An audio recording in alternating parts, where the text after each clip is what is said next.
Hi students, मेरे प्यारे बच्चों, उम्मीद करता हूँ आप सभी लोग बहुत अच्छे होंगे, सब लोग ठीक ठाक होंगे। और today I announce a new channel that's name is आरवत एक्सपर्ट। हमने एक नया चैनल लॉन्च किया है जिसका नाम आरवत एक्सपर्ट है। और इस चैनल के जरिए बच्चों हम उन स्टूडेंट्स को हेल्प करना चाहते हैं जो बड़ी बड़ी कोचिंग्स के जरिए पढ़ाई नहीं कर पाते हैं, उनके पास इतने पैसे नहीं होते, अफोर्ड नहीं कर पाते हैं। हम इस चैनल को लेके आए, इसमें सारे एक्सपर्ट्स हैं जो आपको फिजिक्स, केमिस्ट्री, बायोलॉजी, मैथ्स, सारे subject, all subject are clear by this institution. और मैं उम्मीद करता हूँ आप लोग इस चैनल को देखें, सब्सक्राइब करें। और मैं ये गारंटी से कह सकता हूँ कि अगर आप इस चैनल को सब्सक्राइब करेंगे, पढ़ेंगे इसके थ्रू, तो आप IIT JEE, IIT NEET, advance, इन सारे एग्जाम को बड़ी आसानी से क्लियर कर सकते हो। मैं बताना चाहूँगा इसमें अपने टाइम पे हमारे टाइम पे ट्रिपल हुआ करता था, और विदाउट ट्यूशन जो मैंने जो है ट्रिपल में मेरी 16,000 रैंकिंग थी। तो उम्मीद करता हूँ अगर सभी लोग आप हमसे जुड़े रहेंगे और आपको एक अच्छी एजुकेशन मिलेगी और आप आसानी से अपने गोल तक पहुँच सकेंगे। ठीक है, तो मैं उम्मीद करता हूँ आप लोग सभी लोग इस चैनल को जरूर देखें, सब्सक्राइब करें और उन स्टूडेंट तक पहुँचाएं जो अपनी जिंदगी में कुछ करना चाहते हैं, अपने गोल को अचीव करना चाहते हैं। और आरवत एक्सपर्ट्स की टीम हमेशा आप लोग के साथ और आपको हमेशा हेल्प करेगी। तो आज हम स्टार्ट करते हैं chapter that name is work, energy and power, class 11th standard part 1। तो हमारे चैप्टर का नाम क्या है? Work, energy and power. सभी लोग इन तीनों वर्ड से परिचित होंगे। तो आज हम क्या पढ़ेंगे? वर्क के बारे में पढ़ेंगे, जो हमारा फर्स्ट पार्ट है। इसमें हम लोग क्या पढ़ेंगे कि वर्क क्या होता है, पहला। दूसरा हमारा क्या है? Nature of work. Nature work कहने का मतलब क्या? हम पॉजिटिव वर्क कर रहे हैं, नेगेटिव वर्क कर रहे हैं या जीरो वर्क कर रहे हैं। ये हमारा वर्क का नेचर है कि हमने कैसे काम किया है। कोई सोचता होगा कि हम नेगेटिव वर्क कैसे कर रहे हैं, तो साइंस की लैंग्वेज में आज हम आपको बताएंगे नेगेटिव वर्क कैसा होता है, ठीक है, पॉजिटिव वर्क कैसा होता है, जीरो वर्क कैसा होता है। ठीक, तीसरा हमारे पास क्या है? कंजर्वेटिव फोर्स, और fourth one is non conservative force. ठीक है स्टूडेंट्स, तो हम ये पढ़ेंगे, इन चार टॉपिक्स को आज हम क्लियर करेंगे। ठीक है, तो सबसे पहले मैं आता हूँ वर्क। सभी लोग जानते हैं वर्क के बारे में, सभी लोग जानते हैं क्या होता है? काम करना। ठीक है, लेकिन एक एग्जांपल सब लोग माना जाता है कि मान लो हमारे पास क्या है? एक पुली है। एक पुली में मैं देता हूँ ऐसा करके, लाइक दिस। ठीक है, और उसने एक सर पे अपने क्या रखा? बॉक्स रखा हुआ है, और 1 घंटे से क्या कहते हैं वो अपनी जगह पे खड़ा हुआ है। तो साइंस की लैंग्वेज में हम इसे कहेंगे, इसने क्या कहते हैं कि वर्क डन नहीं किया। क्यों नहीं किया? इसने वैसे तो काम किया, अपने सर पे बोझा रख के खड़ा है बहुत देर तक, लेकिन इसने कोई डिस्प्लेसमेंट नहीं किया। ये 5 घंटे से अपने सर पे नहीं खड़ा हुआ है, तो इस साइंस क्या कहेगा? इसने कोई वर्क डन नहीं किया, क्योंकि वर्क का फॉर्मूला हमारे पास क्या होता है? F.S। ठीक है, और डिस्प्लेसमेंट हमारे यहाँ पे क्या है? 0 है, इसलिए हम क्या कहते हैं? वर्क डन हमारा क्या है? 0 है। तो साइंस कैसे कहता है कि वर्क डन हुआ है? मैं आपको उसके डेफिनेशन लिखवाता हूँ। तो लिखो, वर्क हमारे पास क्या होता है? Work is said to be done whenever an external force is applied on the body and the body goes displaced in the same direction of force। ठीक है, तो देखो स्टूडेंट्स, यहाँ पे हमने क्या लिखा है? डेफिनेशन में क्या लिखा है कि वर्क हम कब कहेंगे? कोई मान लो हमने एक एक्सटर्नल फोर्स अप्लाई किया, लाइक जैसे हमारे पास क्या है? हमने यहाँ पे क्या कहते हैं कि हमने मैंने वुडन ब्लॉक बना रखा है। ठीक है, और मैंने क्या किया? इसके ऊपर एक मैंने एक्सटर्नल फोर्स अप्लाई किया F। ये हमारे पास क्या है? एक वुडन ब्लॉक है। ठीक है, वुडन ब्लॉक के ऊपर मैंने क्या किया? एक एक्सटर्नल फोर्स अप्लाई किया F। जब मैं इस फोर्स को अप्लाई कर रहा हूँ, तो अभी हमारा पोजीशन क्या है?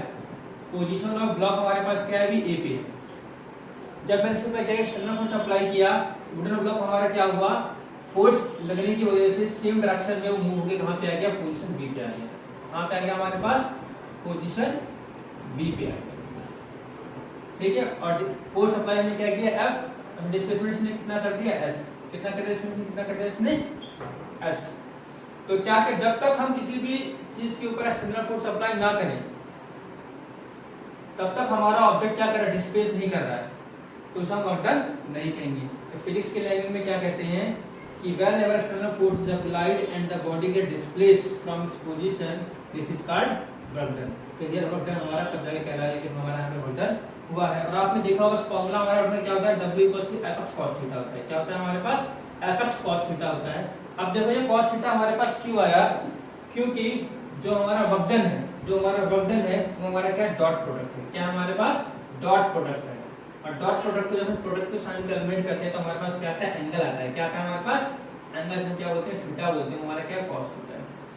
तो अब यहाँ पे देखो, यहाँ पे हम डायग्राम बनाएंगे इसे कैसे दिखाते हैं यहाँ पे, कि जो हमने फोर्स अप्लाई किया है, जो हमने क्या किया यहाँ पे, हमने जो फोर्स अप्लाई किया हमारे पास, ठीक है, वो हमारे पास क्या है, एफ है। क्या है, एफ है। और वो क्या कर रहा है, एक्सिस पर क्या एंगल बना रहा है, थीटा बना रहा है। क्या बना रहा है हमारे पास, थीटा बना रहा है। तो फोर्स अप्लाइड हमारे सामने क्या हो जाएगा, एफ cos थीटा। क्या हो जाता है हमारे पास, एफ cos थीटा, तो बटा हमारे पास क्या था, fx cos थीटा, ठीक है। अब हम बात करते हैं यहाँ पे SI unit, SI unit of work done. तो सबको पता है भाई वर्क डन की यूनिट हमारे पास क्या होगी, जूल होगी। क्या होती है हमारे पास, जूल होती है, ठीक है। यहाँ पे हम दो चीज कैलकुलेट करेंगे, dimensional formula of work done and its unit of work done, ठीक है। तो नेक्स्ट है हमारा dimension and units of work, ठीक है। तो डियर स्टूडेंट्स, ये बताना चाहूंगा आप लोगों को मैं, वर्क डन हमारे पास क्या होता है, फोर्स इनटू डिस्टेंस, तो W = F × S हो गया। और हमने पढ़ा है जिसमें डायमेंशनल एनालिसिस चैप्टर में हम लोगों ने पढ़ रखा है, क्या पढ़ रखा है हम लोगों ने, कि जो हमारा फोर्स होता है उसका फॉर्मूला हमारे पास क्या होता है, m1L1T-2। This is the dimensional formula of force. और यहाँ पे डिस्टेंस हमारे पास क्या है, L हमारे पास क्या हो जाएगा, लेंथ हो जाएगा। तो अगर यहाँ पे पुट करते हैं तो हमारे पास क्या आएगा, m1L1T-2 इंटू डिस्टेंस हमारे पास क्या L है, तो बटन हमारे पास क्या हो जाएगा, m1L² T-2। This is the dimensional formula for work done, and the SI unit of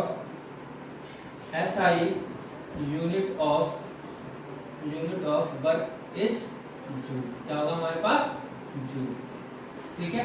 एक बार बताता हूँ आप लोगों को हमने डायमेंशंस कैसे निकाला है। वर्क डन इक्वल्स टू हमारे पास क्या होता है, फोर्स इनटू डिस्टेंस, और हमारे पास क्या है, डिस्टेंस या डिस्प्लेसमेंट दोनों सकते हो, कोई दिक्कत नहीं है, सेम थिंग है यहाँ पे, ठीक है। तो वर्क डन हमारे पास, हमें पता है फोर्स का डायमेंशन फॉर्मूला हमने पढ़ रखा है डायमेंशनल चैप्टर में, m1L1T-2, और डिस्टेंस हमारे पास क्या है, L है। तो mLT-2 का square into L, mL² T-2, this is dimensional formula for work done, ठीक है। अब हम आते हैं आपके नेक्स्ट टॉपिक पे, वो हमारा क्या है, नेचर ऑफ वर्क। वर्क का हमारे पास नेचर कैसे होता है ये हम देखेंगे यहाँ पे, ठीक है। तो नेचर ऑफ वर्क कहने का मतलब क्या है कि वर्क डन हमारा क्या हो रहा है, पॉजिटिव हो रहा है, नेगेटिव हो रहा है, जीरो हो रहा है, कैसा हो रहा है, वो हम अभी निकालते हैं। तो सबसे पहले हम बात करते हैं पॉजिटिव वर्क की। इसकी हम बात करते हैं पॉजिटिव वर्क। तो डियर स्टूडेंट्स, हमारे पास क्या है, फॉर्मूला हमारे पास क्या है, W = Fx cos थीटा। क्या हमारे पास, W = Fx cos थीटा। और ये और बता दिया हमारा क्या, स्केलर प्रोडक्ट है। ये हमारा क्या है, स्केलर प्रोडक्ट बोलते हैं, इसमें क्या बोलते हैं, स्केलर प्रोडक्ट। सबको पता है ना स्केलर क्वांटिटी क्या होती है, ठीक है। तो स्केलर प्रोडक्ट है हमारे पास यहाँ पे। और यहाँ पे देखो अब हमारा पॉजिटिव वर्क कैसे होगा, हम क्या लेते हैं, इफ थीटा, इसमें हम क्या लेते हैं, इफ थीटा, जो हमारा थीटा है वो हमारा क्या हो, 90 डिग्री से क्या हो हमारा, कम हो। क्या हो हमारा थीटा, जो हमारा क्या हो, 90 डिग्री से हमारा क्या हो, कम हो। If theta is less than 90 degree, if theta is less than 90 degree, तो उसे हम क्या बोलेंगे, पॉजिटिव वर्क बोलेंगे। उसे हम क्या बोलेंगे, पॉजिटिव वर्क बोलेंगे, ठीक है। तो जैसे अगर हम एग्जांपल लेते हैं कि हमने ऑब्जेक्ट को क्या क्या फ्री फॉल किया, क्या क्या हमने, एक ऑब्जेक्ट को हमने क्या क्या, मान लीजिए हमारे पास एक हमारी बिल्डिंग है, ठीक है।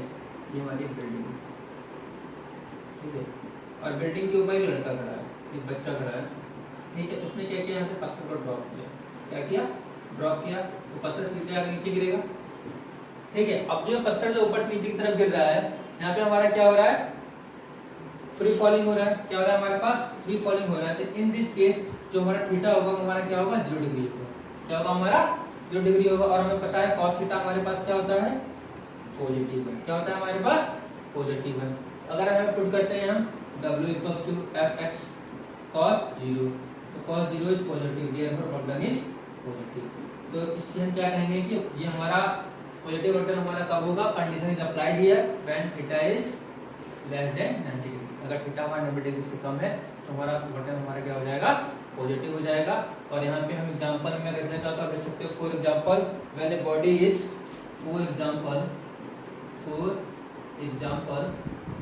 When a body is free falling, क्या होगा, फ्री फॉलिंग, आराम से गिर रहा है, लैटते हुए गिर रहा है, ऊपर से गिर रहा है, पत्थर कोई रोक नहीं सकता उसे, ठीक है। Free falling under the gravity, free falling under the gravity, इसे गिरने से कोई नहीं रोक सकता क्योंकि ग्रेविटी इसके साथ है, इसकी तरफ खींच रही है, ठीक है। तो वर्क डन हमारा क्या हो जाएगा, यहाँ पे पॉजिटिव हो जाएगा। अब हम आते हैं किस पे, नेगेटिव वर्क पे। अब कोई सोचता है कि नेगेटिव वर्क कैसा होता है? नेगेटिव वर्क वो होता है जिसमें माइनस में काम करते हैं। किसमें माइनस, किसमें काम करते हैं, मतलब हम वर्क डन किसी के अपोजिट में करते हैं। क्या करते हैं, वर्क डन किसी के अपोजिट में करते हैं, उसमें क्या बोलते हैं, नेगेटिव वर्क डन बोलते हैं, ठीक है। जैसे मान लो कोई आगे भागने की कोशिश कर रहा है, उसे पकड़ लेते हो, तो आप क्या कर रहे हो, उसे भागने से रोक रहे हो, this is called negative work. मगर but here the condition applied, condition आपके पास है, इससे आपको ध्यान रखना है कि नेगेटिव वर्क कब होगा।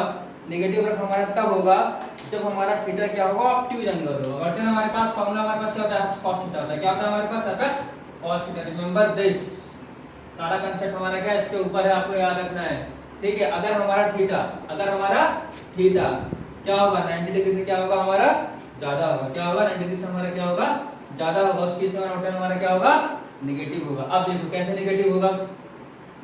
सपोज दैट यहाँ पे क्या कहते हैं, ऑब्जेक्ट है, ठीक है, इसे हमने फेंका, तो ये ऊपर जा रहा है, फिर दोबारा क्या होगा, नीचे भी आएगा।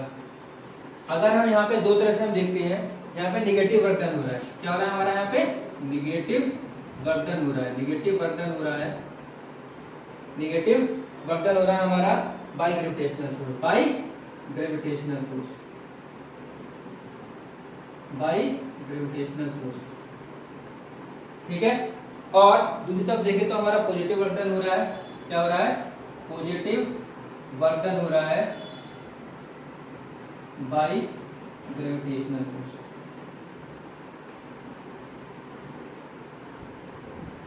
ठीक है। तो यहाँ पे हम देखते हैं, यहाँ पे हम क्या देख रहे हैं, यहाँ पे हम देख रहे हैं कि क्या कहते हैं, थीटा हमारा क्या है। अब देखो जब हमने पत्थर को नीचे से ऊपर की तरफ फेंका, क्या किया हमने, पत्थर को नीचे से ऊपर की तरफ फेंका, तो यहाँ पे हम फोर्स लगा रहे हैं ऊपर की तरफ, लेकिन ग्रेविटी क्या कर रहे हैं, हमें खींच रही है नीचे की तरफ। हम फोर्स लगा रहे हैं ऊपर की तरफ, पर ग्रेविटी हमें खींच रही है नीचे की तरफ। तो यहाँ पे जो हमारा एंगल बन रहा है, कितना बन रहा है, 180। कितना बन रहा है हमारा, 180 बन रहा है, लेकिन 90 डिग्री से हमारा क्या है, ज्यादा है। और आपको पता होगा cos थीटा हमारे पास अगर कितना हो, 180, तो हमारा क्या कहलाता है, -1। क्या कहलाता है हमारे पास, -1। तो यहाँ पे जब जो हमारा ऑब्जेक्ट है वो ग्रेविटी के अगेंस्ट वर्क कर रहा है, ग्रेविटी के अगेंस्ट वर्क कर रहा है, यानी कि फोर्स लग रहा है, पत्थर जा रहा है हमारे ऊपर की तरफ, लेकिन ग्रेविटी से खींच रहा है नीचे की तरफ। तो जो हमारा यहाँ पर फोर्स अप्लाई है, जो हमारा एंगल थीटा कितना बन रहा है हमारा, 180 का बन रहा है। तो हमारा ऑप्शन हमारे क्या हो जाएगा, हमारे पास नेगेटिव हो जाएगा। w = fx, cos हमारे पास कितना है, 180 है, तो cos 180 हमारा हो जाएगा w = -fx, w = negative work. इसमें क्या बोलते हैं, नेगेटिव वर्क। कहने का मतलब क्या है कि अगर आप ग्रेविटी के अगेंस्ट वर्क कर रहे हैं यहाँ पे, तो हमें क्या मिल रहा है, हमारा क्या मिल रहा है, नेगेटिव मिल रहा है, ठीक है। फुल एग्जांपल अपने का इसमें लिख सकते हो कि when brakes are applied on moving vehicles, work done is called negative। जब हम बाइक चलाते हैं, गाड़ी चलाते हैं, साइकिल चलाते हैं, यहाँ पर जब हम क्या करते हैं, ब्रेक मारते हैं, क्या करते हैं, ब्रेक मारते हैं, उस टाइम हमारा क्या होता है, जो हमारे बाइक्स के जो टायर्स होते हैं, है ना, वो क्या करते हैं, आगे बढ़ना चाहते हैं। क्या करना चाहते हैं हमारे, ठीक है। सपोज करो हम एक कार ही लेते हैं, यहाँ पे let example we taking a car. हमारे पास क्या है, कार है, ब्यूटीफुल सी कार है, टार्जन वाली कार है, ठीक है, जैसे टार्जन चाहता था अपनी पिक्चर में, टार्जन मूवी सब लोगों ने देखी होगी, ठीक है।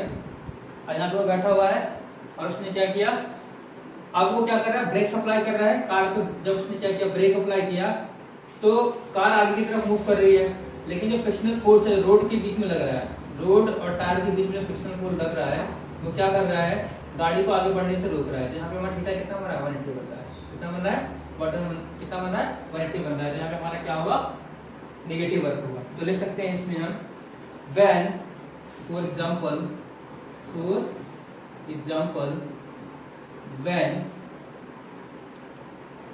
brakes are applied, when brakes are applied on a vehicle, on a vehicle, when a vehicle work done by the brakes is negative। ठीक है, I hope you will understand. आशा करता हूँ आप लोगों को समझ में आया होगा। ठीक है, अब हम बात करते हैं तीसरा हमारा वर्क डन क्या है, जीरो वर्क डन। ठीक है, तीसरा हमारे पास क्या है, जीरो वर्क डन। ठीक है, तो जीरो वर्क डन अब हम निकालते हैं। कैसे निकालेंगे जीरो वर्क डन, कैसे निकालेंगे अब हम देखते हैं यहाँ पे जीरो वर्क डन के लिए थर्ड केस जो हमारा है, जीरो वर्क। ठीक, तो जीरो वर्क के लिए आपको ध्यान रखना है कि थीटा हमारा W इक्वल टू हमारे पास क्या है, fx cos थीटा है। क्या हमारे पास fx cos थीटा है, और जब थीटा हमारा कितना हो, 90 डिग्री, थीटा हमारा कितना हो, 90 डिग्री, तो हमारा क्या कहलाएगा, बटन हमारा क्या कहलाएगा, जीरो कहलाएगा। ठीक है, तो इसके लिए हम आपको एग्जांपल लेते हैं, when we push a hard wall, when we push a hard wall, then wall does not move।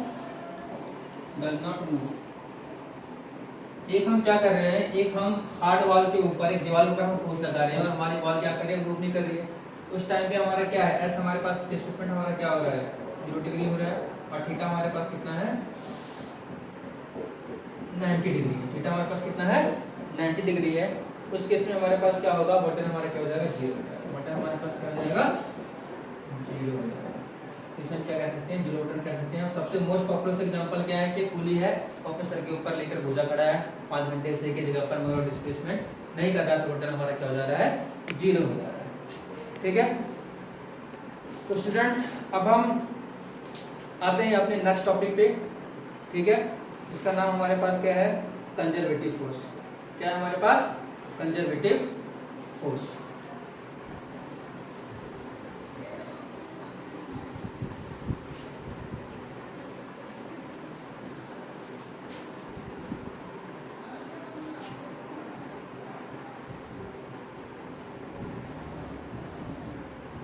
देखो, conservative force is very important topic in this chapter. तो कंजर्वेटिव फोर्स हमारे पास क्या होता है, a force is said to be conservative if work done by the force in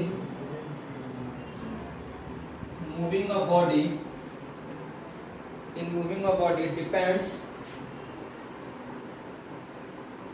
only on the initial and final position of the object and not depend on the nature of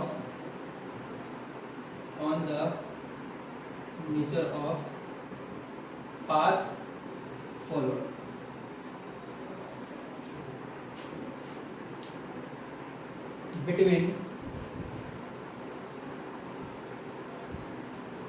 initial and final position. तो students इसके definition को मैं आपको समझा देता हूँ, next class में से हम कल पूरा करेंगे। कंजर्वेटिव फोर्स हमारा क्या है? कंजर्वेटिव फोर्स एक हमारा ऐसा फोर्स है जो कि डिपेंड करता है initial and final position of the object. Object ने कैसे पाथ को फॉलो किया उसके ऊपर डिपेंड करता है, ठीक है। In moving object depends on the initial and final position of the object and not depend on the nature of the path followed by the object. Suppose that हमने example लिया, मेरे पास यहाँ पे क्या है, एक मैंने क्या किया, फ्री फॉलिंग ऑब्जेक्ट है मेरे पास। ऑब्जेक्ट को मैंने क्या किया, ए से ऊपर से गिराया, इसकी हाइट हमारे पास क्या है, एच है। एक ऑब्जेक्ट जो क्या कर रहा है, ऊपर से नीचे की तरफ गिर रहा है, यहाँ पे हम दिखा रहे हैं, ठीक है। तो यहाँ पे दूसरा एक और डायग्राम बनाता हूँ मैं। यहाँ पे मेरे पास ये है, एक ऑब्जेक्ट है जो कि ऊपर की तरफ से गिर रहा है, वो बीच में हमें पहुंचा है, हमारे पास क्या है, ए बी सी है। तो अब ऑब्जेक्ट के ऊपर फोर्स अप्लाई हो रहा है, इधर हमारा आर लग रहा है, इधर हमारा क्या लग रहा है, एम जी लग रहा है हमारे पास, ठीक है। और यहाँ पे हमारा क्या लग रहा है, एम जी कॉस थीटा के हमने दो कंपोनेंट ड्रॉ कर दिया, एम जी कॉस थीटा, इधर हमारा क्या हो गया, एम जी साइन थीटा। इधर हमारा क्या लग रहा है, फोर्स अप्लाई हमारे पास।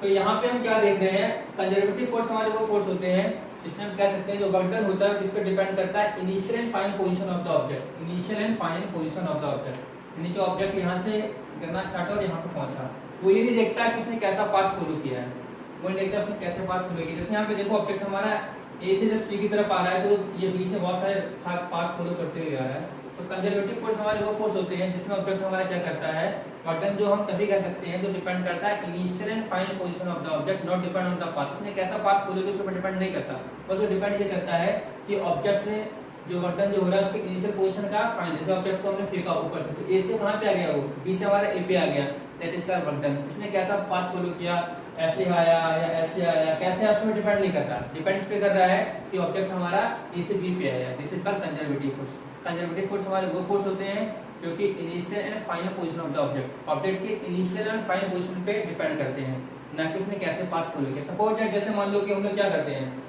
स्कूल है ना और घर है, स्कूल से हम घर आते हैं, बहुत सारी गलियां गलियां घूम घूम के आते हैं, ठीक है। तो बस डिपेंड ये करता है कि हम जो है अपने घर से स्कूल जो आए, घर से हमने स्कूल आने में हमने कितना वर्क डन किया, अब हमने कैसे रास्ते के, हम ऊपर चढ़े नीचे उतरे गाड़ी में चढ़े, इसके ऊपर डिपेंड नहीं करता, बस डिपेंड ये कर रहा है कि हम घर से निकले स्कूल पहुंच गए, ये दिस इज कॉल्ड हमारा वर्क डन। इसमें क्या बोले, कंजर्वेटिव फोर्स बोलेंगे। हमारा इनिशियल पॉइंट हमारा क्या था, होम था, फाइनल पॉइंट हमारा क्या है, स्कूल है, इसे हम क्या बोलेंगे, कंजर्वेटिव फोर्स, ठीक है। नेक्स्ट क्लास में स्टूडेंट हम लोग तरीके से समझेंगे, ठीक। और आप लोगों को मैं डेरिवेशन करके दिखाऊंगा हम क्या करेंगे, ऐसी जैसे हम चार डायग्राम बनाएंगे और सबका बटन निकालेंगे और हम वहाँ पे देखेंगे कि हर केस में जो हमारा बटन हमारे पास क्या आएगा, mgh आएगा, ठीक है। उससे हम कह सकते हैं कि W1 = W2 W3, this is called conservative force. यानी कि कंजर्वेटिव फोर्स के अंदर हम क्या देखते हैं कि चाहे हम कैसा ही पाथ फॉलो करें, लेकिन जो हमारा बटन होगा वो हमारा क्या होगा, सेम होगा, हर पॉइंट पे सेम होगा। यहाँ पे बटन सेम होगा, यहाँ पे बटन सेम होगा, आगे जो हम दो डायग्राम बनाएंगे हमारा बटन सेम होगा। उससे हम नेक्स्ट क्लास में क्या करेंगे, डेराइव करेंगे। Students, I hope you will understand this topic. If have you any doubt, आप कॉल करके पूछ सकते हैं। अगर किसी को भी किसी भी टॉपिक में कोई दिक्कत हो, आप एनी टाइम आप हमसे कॉल करके पूछ सकते हैं। हम आपके हेल्प के लिए तैयार हैं। Thank you, have a nice day.